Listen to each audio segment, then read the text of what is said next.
Hello and welcome to Prairie Pulse. Our guest today is North Dakota Representative Republican Kelly Armstrong. And Kelly, thanks for joining us today. Thanks for having me on. And of course, that's representative to the U.S. Congress newly elected. Congratulations. Thanks, it's been a lot of fun. Yeah. Well, as we get started, tell the folks a little bit about yourself and your background and maybe where you're originally from. Yeah, I grew up in Dickinson. I live there now. I spent 10 years in Grand Forks, moved back to Dickinson in 2006. I went to law school at UND, met my wife who is from Oslo, Norway. She was an exchange student there. We have a lovely daughter, Anna, a great son, Eli, and my dad's been in the oil and gas industry since before I was born. So in about 2012, I got a little sick of guys in black robes controlling my calendar, so I went, and my dad was spending more time at the lake, so I went to work for his company, ran for the state senate, got elected until very recently, served as the chair of the Judiciary Committee, served on the Natural Resources Committee, chaired the Justice Reinvestment Committee, and served on the Administrative Rules Committee in the interim. I'm former state party chairman of the North Dakota Republican Party, and in February of this year we got in the House race, and it's been off to the races. Well, so you're not new to politics, obviously. You got started late, went and built a career and did that, but got involved in 2012 and have been very humbled by the support we've got all along the way. Mm-hmm. Well, with that said, can you talk about the process that you're currently been going through sort of in getting acclimated to the transition to Washington, D.C.? Yeah, you know, we've done 2 weeks of orientation out in D.C., and that's really high level.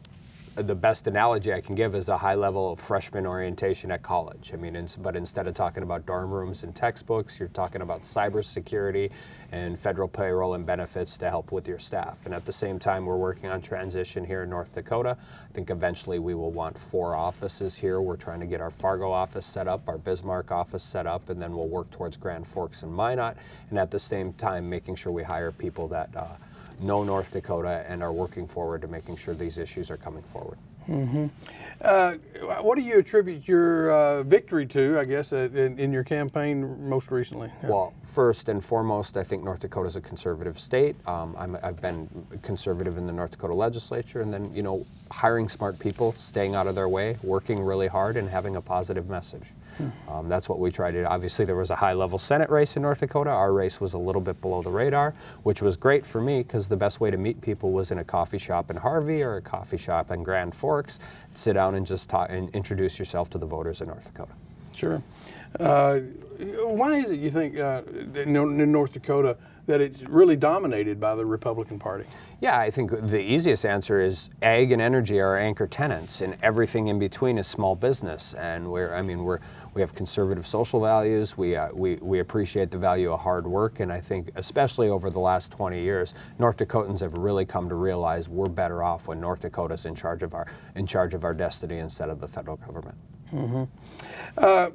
You know, when you ran, of course, the House was controlled by the Republican Party. Were you anticipating being in the minority when you ran? Yeah, I think not necessarily anticipating it, but midterm elections for president, traditionally, historically, have not always gone well for the party in power. So, I mean, that wasn't really a decision we made. We made the decision to run because we thought we had the best message and we had the best team to represent the state. Mm-hmm. Of course, speaking to that, you know, how do you think you're going to work with it? You touted yourself as being able to work across the aisle. Yeah, and even now when they're in the minority, I'll say the same thing. Bipartisanship for the sake of bipartisanship isn't always good. There are huge philosophical differences between the Republicans and the Democrats, and it's good to have those debates. What I hope to bring down there is 2 things. One, I've done a good job in North Dakota of building coalitions, you know, as the prime sponsor of the surge funding bill, and working through that. I mean, convincing Eastern legislators sometimes that the western part of the state was really in dire straits for infrastructure was tough. And then 2, I've always had the ability to fight with somebody about issue A at 1 o'clock and work with them on issue B at 1:30. And that's what you have to do. I don't have a delegation. We're an at-large congressional district. So in order to move issues forward, you have to be able to fight when it's appropriate and work with those same people when it's appropriate then. Yeah, I find it interesting, and you kind of brought it up. With North Dakota, you sort of have an east-west situation, but you serve everybody. You represent everybody. Absolutely, and I think, geographic boundaries have caused things, but I think we've learned over the last, my time in the North Dakota legislature, that there are some times when things get parochial, but the vast majority of the time we're one state. The oil taxes we collect in Western North Dakota help fund things in Eastern North Dakota. Fargo's important, Grand Forks important, Bismarck's important, Watford City's important, and we need to. The vast majority of the time, if we come together as a state, we'll be better off. Mm-hmm. Have you spent any time with Senator-elect Kevin Cramer, of course, the gentleman you'll be replacing in the last few weeks? Both on the campaign trail and during this transition. I'm not sure how I would get through this without Kevin Cramer and his staff and Senator Hoeven and his staff. You're walking into a situation where you just don't, you don't know the logistics of how you do. I've been to D.C. a lot, but I've never set up a congressional office there. I've been all across the state of North Dakota, but I've never set up a congressional office here. So their staffs have been, and both of them have been more than generous with their time, and I couldn't be more appreciative of both of them. What do you see as the biggest challenges that you'll face as you go to D.C.? Yeah, the majority in Congress controls the agenda, so I think the biggest challenge will be able to see how we can work some things through that are important in North Dakota that might not always align, particularly with the national Democrats and what's important here. I think global warming and those issues will start coming up, and they'll possibly come up from more of an ideological stance than necessarily a sound public policy stance. My concern with those is always the first three industries that go into the crosshairs is ag, coal, and oil. Well, I'm not sure there are three more important industries to North Dakota than ag, coal, and oil. In fact, I know they're not. So we'll be there advocating to make sure that we're dealing with those things. Do you have any indication of what committees you'll serve on, or which ones would you like to serve on? Yeah, eventually we'd like to see energy and commerce, agriculture, obviously, to go back to their anchor tenants, they're important, but transportation and infrastructure, obviously I have a background in judiciary, government oversight, natural resources. With Congress switching from Republican control to Democratic control right now, there's, I'm not even sure they know the size of the committees right now, so that process will work itself through in the next couple of weeks. Sure. Before we came on the air here, we were talking about your family, but what kind of adjustments will your family have to make, and what's going to happen? My wife actually will tell you I'll probably be home as much or more now, and there's more structure to it, right? When they're in session, you're in D.C., you come home on the weekends. My kids will continue to go to school in Dickinson. They've been fantastic through this whole campaign, but like after Christmas, we get sworn in January 3rd, which is actually my anniversary, mine and my wife's anniversary, and my parents' anniversary. So after Christmas, we're going to go down to D.C. and we're going to spend New Year's down there and go through the inauguration process, just so my kids get acclimated to all the things that are available, and so they understand it as a place where Dad works and not just a concept. Sure.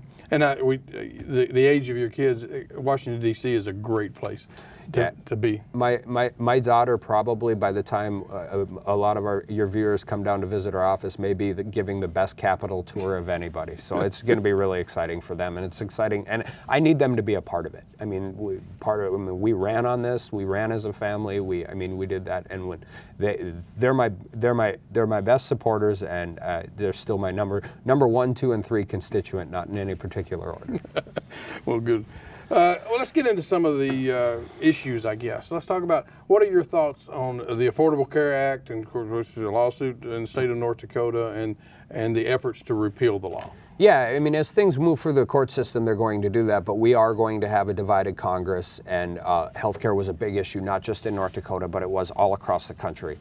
So there are reforms that have to happen. The current, regardless of what happens in the legal system, Congress needs to work primarily in rural areas. That's what is important. Our rural hospitals are the way we do things. I will always advocate for more state control. I've said this in the campaign, and I'll say it every day in Washington, D.C. I trust Governor Burgum and John Gottfried to deal with the healthcare challenges in North Dakota significantly more than I trust the federal government. So we need to keep working towards maintaining cost, increasing coverage, and getting better healthcare, particularly in rural areas, because that's an area where costs continue to go up, and it's unsustainable on its current path. Okay. switch to trade war. What about the trade war, the impact on North Dakota farmers? How do you see some of this playing out? Yeah, you know, the president was just recently in Argentina, and they signed the USMCA, or as I refer to it, the new NAFTA, but which is positive. It's just the grain grading situation alone is a tremendous benefit to North Dakota grain producers. As we talk right now, there's a 90-day pretty timeline set with China. Ag products and automobile products are a big part of that conversation. So I'm hopeful but not naive, but we need to continue to work through those things, and we need to get some trade resolutions taken care of. Okay. How do you plan to combat sort of gridlock in Washington? Yeah, well, I'm 1 out of 435 in the House and 1 out of 535 to begin with. I think one thing I think that's exciting, primarily with the freshmen coming into Congress, is that there are a lot of combat vets on both sides of the aisle, and I notice it a lot because I've never served. So, I mean, the sacrifices they've made even before they got elected to Congress are just, I mean, it's unimaginable, and we wouldn't have our freedoms without them. So I think there's some areas where we can work together. The other answer I think that's important is, of the 37 people who are currently running for president on the Democratic side, most of them are in D.C.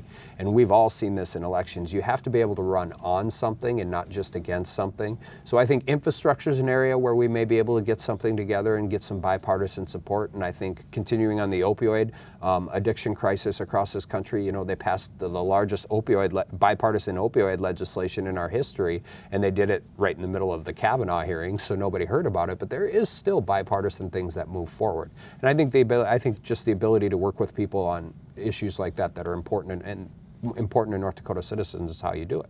Mm-hmm.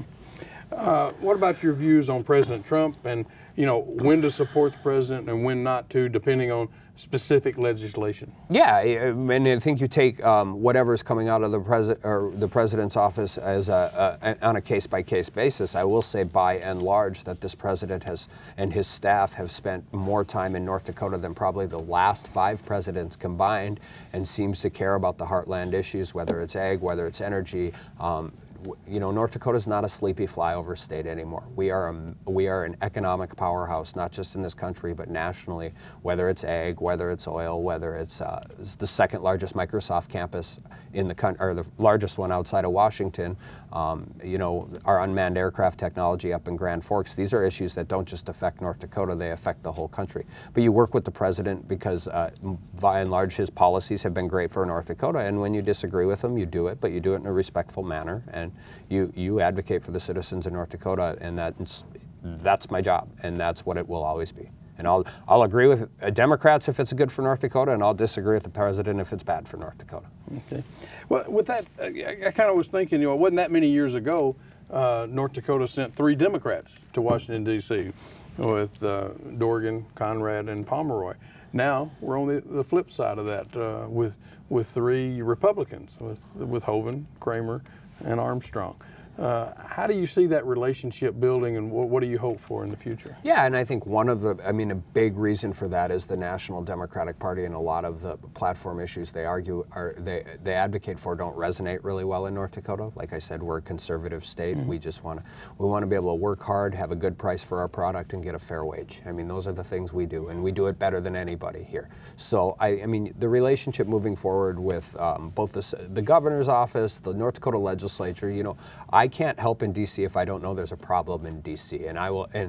We'll have a policy where I have to rely on a lot of people that have way more expertise on every issue than I do. So we'll continue to, I mean, our roots are here. We're going to continue to talk to people here, because it doesn't matter what we're doing out there if it doesn't help out here.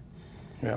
Well, going back to some of the issues, you know, the House may start some investigations, at least that's what some outlets are saying, into the Trump administration, and the Mueller investigation appears to be winding down. Can you talk about your thoughts on this? Yeah, I think Mueller should finish his investigation. I think he should be allowed to finish his investigation, but I also think it does need to wrap up here fairly shortly. I mean, the country needs to move on from that. And as far as investigations go, valid investigations, working forward to find answers to things. Every administration goes through this. When the other party holds either chamber of Congress, there tend to be more. That's just part of the way it works. But these can't turn into partisan witch hunts. I mean, I watched the first 2 days of the Kavanaugh hearing, and I don't think anybody was really interested in getting to the truth. I think they were auditioning for a 2020 presidential run. So I'm hopeful that we can work forward and do these in a professional manner and move them forward. But I mean, we will defend the process and we will work for it. Okay. Let's talk about things you've already mentioned, though, energy and oil, and how they fit into North Dakota's economy, well, really going forward, and what's your thoughts more detail on that? Yeah, and I think that's one area where national policy can really have an impact in North Dakota, and oftentimes it's not a positive impact, and it's not just the oil and gas industry, it's also the agriculture industry. You know, when you're dealing with federal lands, federal regulations, they don't discriminate from what business you're doing.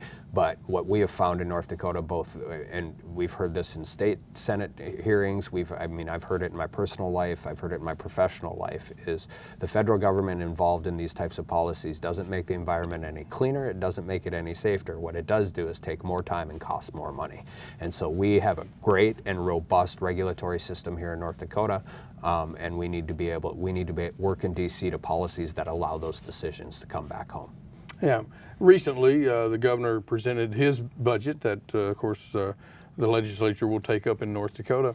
But a lot of that, you know, has federal tax dollars attached with it. How important is it for you to help continue that? Absolutely, whether it's the Fargo-Moorhead diversion, whether it's the Souris River flood control, whether it's transportation budget. You know, one thing we've seen in North Dakota is the portion of money we get from the federal government to do infrastructure packages has continued to go down, which means North Dakota citizens are paying more, and we're fine with that. But we're a commodity-based economy. We have to have markets for our products, and we have to have the infrastructure to move our products. And we also need to be able to work at the federal level to ensure that we can move our products to port and not just get them out of the state. So there's a lot of issues that we have to deal with. Obviously, the federal government has a huge role, and we'll be advocating for those issues because they're important to our economy. Yeah. What is the status of the Farm Bill negotiations? As Farm Bill, sounds like it's going to get done in the lame duck, and Colin Peterson from Minnesota has been working hard to get that done. Right now, I believe the CBO is rescoring it because there were some minor changes. But, you know, that was one thing when we were in D.C. the first week for orientation, nobody was very optimistic it was going to get done. By the time we got there for our second week right after Thanksgiving, everybody was very optimistic that it's going to get done. And it really is important. You know, where we farm 6 miles south of Richardson in western North Dakota, and not this summer, but last summer was the worst drought in a generation out there. So we saw all of the factors in place, combined with low commodity prices and trade uncertainty. We need to ensure that we have a 5-year farm bill with the safety nets that our farmers and ranchers depend on to get through some issues they need. Yeah. Well, you mentioned Colin Peterson, and obviously he serves Minnesota District 7, which borders pretty much North Dakota. Do you have any relationship with him? We actually have a mutual friend. We've been working back and forth. We will have one, and Mike Conway, and obviously the House or the Republican side. But yeah, I mean, there's issues. I mean, the Red River Valley is here, and it's on both sides of the border. And the issues that face western Minnesota and eastern North Dakota egg producers are very, very similar, if not identical. So yeah, we'll work with egg coalitions, not just Colin, but I mean, I've said this on the campaign. I'll work with a Democrat from Iowa or a Republican for Wyoming if we're dealing with egg issues that are important to egg country, and continue to move that ball forward. Okay. You know, what kind of congressman do you see yourself being or becoming in terms of access or town hall meetings and things like that? Yeah. I think Kevin Cramer set the gold standard on that. I'm not sure anybody in the country does it as well as he does, but we're going to give it our level-headed best. Even when we were choosing our office in D.C., that was a factor. We're on the ground floor in the middle office building, Longworth. So, I mean, you walk in the door, and our office is going to be going to be very close to where you walk in the door. I love doing radio. I like doing TV. I don't only go in safe spaces. I will go anywhere, anytime to advocate for North Dakota, and we'll continue to try and do that as much as possible, both on the ground and on the airwaves. Okay.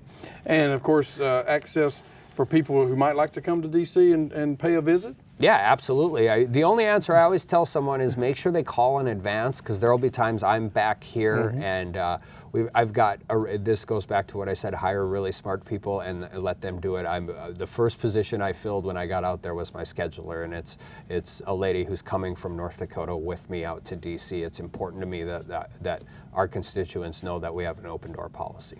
Well, it sounds like you've already got an office. Do you have staffing yet? We're working on staffing. We've got we've got a chief of staff. We've got a scheduler. I'm going back to DC, or I will be back in DC to interview legislative directors and comms directors. We're working on getting our spaces filled. We have a state director. Interviewing for regional directors, have an office manager and a caseworker. So we're working forward, but we'll take it slow to make sure we hire the right people. And I believe you told me your DC staff, you really can't hire them till January. Actually, nobody who's on the official staff goes on the payroll until January 3rd. So it's perfect though. I mean, Christmas is coming up, and when you're hiring qualified people, oftentimes they have to decouple from their current employment. So we're doing interviews. We're really conscious about making sure people understand what kind of congressman we want to be before we hire them and move forward. Okay. Well, let's go back to another point here that's been in the news a lot. What about your views on immigration and things going on, kind of near the border? Yeah, we need, just with the military deployment down there and now an extension and how all these things come, I think we've come to a conclusion that the situation down there borders on ridiculous most of the time. We need to build the wall, and it's important in North Dakota for a lot of different reasons. This immigration debate has become so toxic that we can't have conversations about legal immigration that is needed here. We have 30,000 open jobs, and we need to work through it. As said earlier, my wife's from Oslo, Norway. Nobody's a bigger fan of legal immigration than I am. But we need to be able to solve some of these workforce challenges, and legal immigration has to be a part of that conversation. It doesn't matter if you talk to a trucking company, oil and gas company, construction company. They're looking for skilled and unskilled workforce, and immigration has to be a part of that conversation. But I don't think we move any of those balls forward until we have a safe and secure border. Yeah, and you're talking mostly, I think, the southern border. Yeah. What's the differences in the northern border versus, Yeah, actually, when I did federal public defense, we used to have immigration cases which came across the northern border. The northern border, obviously, the traffic is significantly less, but it is a large border with our neighbors to the north in Canada, and technology is will be a really good area where we can do that. We have the drone technology in Grand Forks that's capable of securing the northern border. But yeah, all our borders need to be secure. We have to make sure that we are dealing with those issues and making sure that immigration works according to the law and not according to essentially a chaos theory. Mm-hmm. What about your view on foreign policy and where you see the United States sort of fitting into the world? Yeah, and that's one of the things I always say is we need to be secure in our borders and global in our thinking. And a lot of what we're dealing with these trade disputes right now has been dealing with some recentering some lopsided agreements, but we always do better when we're the world's only superpower, and we need to be the shining light on the top of the hill that other people can look to and need to work forward in those issues. And when it comes to different places where we have potential theaters of conflict and different areas, I'm skilled in a lot of things and I have a lot of background experience, but those are areas where we will get briefed continually in DC, and every day we need to be learning about how our military is interacting with the rest of the world, how our country is interacting with the rest of the world, and work to continue to make sure we are doing those things properly. Mm-hmm. Well, as you're newly elected to Congress, of course, you're there 2 years, and then you'll, of course, run again. Assuming you'll run again, you haven't announced that yet, but it's actually interesting. We just get through an election cycle and have to file our statement of candidacy for 2 years from now. So the process never stops. But it's great in North Dakota because the best part of running every 2 years is you have to stay grounded with your local communities. Well, that was my question. How do you work that? So I guess you answered it. But talk about your offices real quick, and if people want more information, and where will your offices be in North Dakota, and how can they get in contact with you? Yeah, our state director will be based out of Fargo. We're working on setting up a Fargo office, a Bismarck office. We will have a Grand Forks office. We will have a presence in Minot. How we do it now, we'll work on, and a lot of this depends on the people we hire and how we want to interact with those things. You know, we'll have those anchor offices, but the world's getting, I mean, we're dealing with things differently. I mean, I want the people that work for me, if they're sitting in their office from 8 to 5, they're not doing their job. We need to be out, we need to be in the communities, need to be in the neighboring communities and finding out what's going on in DC that's affecting people on the ground. So we're working towards that. Again, we're going to take this slow. We're going to hire the right people, and we're going to get this set up the right way. I think sometimes, especially when you're doing something brand new, if you're in too much of a hurry, you can make a mistake. And so we want to make sure we have the right people that will best serve the North Dakota citizens. Well, I guess I'd give you just a brief moment here. What would you like to say to the citizens of North Dakota? If you have an issue, please contact us. Please contact any of our offices as we get set up. I'm going to be down there every day working as hard as I can to make sure we're advocating for issues that help the state. Well, Kelly, good luck to you, and thanks for joining us today. Thanks. Well, that's all we have on Prairie Pulse for this week. And as always, thanks for watching.